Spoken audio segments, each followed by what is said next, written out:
السلام علیکم بچوں، کیسے ہیں آپ سب لوگ؟ امید ہے اللہ کے کرم سے انشاءاللہ ٹھیک ٹھاک ہوں گے۔ بچوں آئیے آج کے سبق کا آغاز کرتے ہیں۔ آپ سب کتابیں کھولیں، پیج نمبر 90۔ بچوں آپ جانتے ہیں کہ ہم چیپٹر پڑھ رہے تھے غزوہ خیبر، اور اس چیپٹر کی ریڈنگ کمپلیٹ ہونے کے بعد ہم نے ایکسرسائز میں کوسچن آنسرز بھی کمپلیٹ کر لیے ہیں۔ 1 to 5 کوسچن آنسرز پچھلے لیسن میں، پریویس لیسنز میں ہم لوگ کر چکے ہیں۔ آج ہم بک ورک کریں گے، کوسچن نمبر 6 ہے اور یہ ہے خالی جگہیں پر کریں۔ جتنا بھی ہم نے ٹیکسٹ کی ریڈنگ کی ہے، جتنا ہم نے غزوہ خیبر کے حوالے سے اس لیسن میں پڑھا ہے، حالات، واقعات، اسباب کیا تھے، وجوہات تھیں، پھر کیا نتائج نکلے، آخر میں غزوہ خیبر کے بعد حضور صلی اللہ علیہ وسلم کا طرز عمل، یہ ساری چیزیں تفصیل سے ہم پریویس لیسن میں پڑھ چکے ہیں۔ اس کے ساتھ ساتھ جب کوسچن آنسرز کیے تو اس میں بھی ہم نے ریوائز کیا۔ انہی سارے ٹیکسٹ میں سے، انہی ساری ڈیٹیل میں سے یہ بلینکس بنائی گئی ہیں، تو آپ نے تمام وہ ٹیکسٹ کو ذہن میں رکھ کر ان بلینکس کو کمپلیٹ کرنا ہے۔ نمبر 1 ہے، خیبر کے یہودی قبیلہ ڈیش کے ساتھ مل کر ڈیش کے خلاف مسلسل سازشیں کر رہے تھے۔ کون؟ خیبر کے جو یہودی تھے وہ قبیلہ ڈیش کے ساتھ، یعنی کون سے قبیلے کے ساتھ مل کر اور کس کے خلاف سازشیں کر رہے تھے، یہ ہم نے دونوں بلینکس بتانی ہیں۔ آنسر میں بھی ہم نے یہ اسباب میں لکھا تھا۔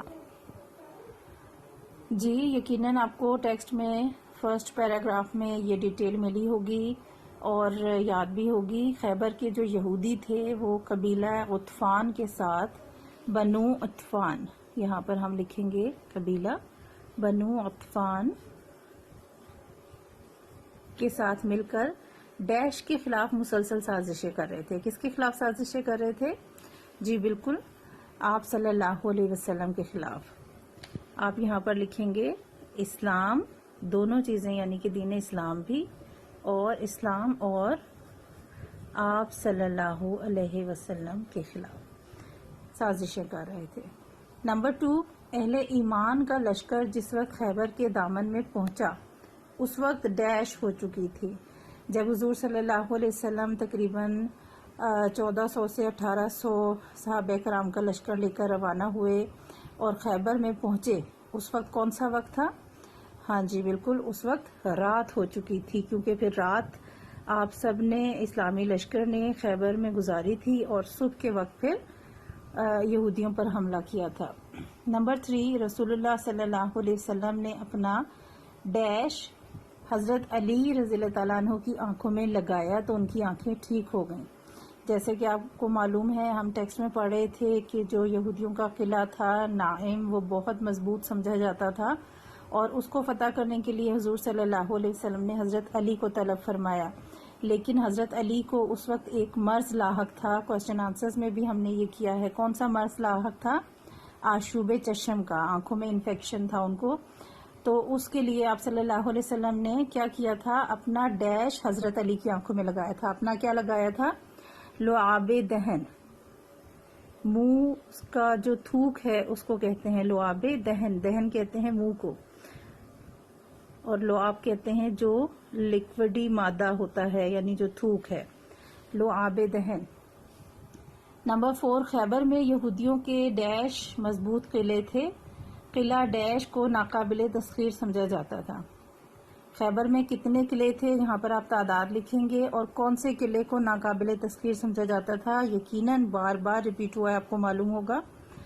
جی قلعہ نائم کو آپ پہلے ڈیش میں لکھیں گے۔ یہ خیبر میں یہودیوں کے 8 مضبوط قلعے تھے، تقریباً 8 تھے، اور اس میں جو سب سے زیادہ مضبوط قلعہ تھا وہ کون سا تھا؟ قلعہ نائم تھا۔ نمبر 5، حضرت علی رضی اللہ تعالیٰ عنہ نے ایک ہی وار میں قلعہ ڈیش کے حاکم ڈیش کا کام تمام کر دیا۔ حضرت علی نے ایک ہی وار میں، پہلے ہی مرتبہ جب اس پر وار کیا، کس پر وار کیا تھا؟ قلعہ ڈیش کے حاکم، قلعہ نائم، ابھی ہم نے لکھا ہے مضبوط ترین قلعہ سمجھا جاتا تھا، اور اس کا حاکم کون تھا؟ اس کا حاکم تھا مرہب۔ اس پر جب یہ حضرت علی کے مقابلے پر آیا، اس نے مزاحمت کی، تو آپ نے ایک ہی وار کیا اور اس کا کام تمام ہو گیا، یعنی کہ وہ ختم ہو گیا، ہلاک ہو گیا۔ نمبر 6 ہے فتح خیبر کے بعد یہود نے ڈیش کی درخواست کی جسے رسول اللہ صلی اللہ علیہ وسلم نے ڈیش فرما لیا۔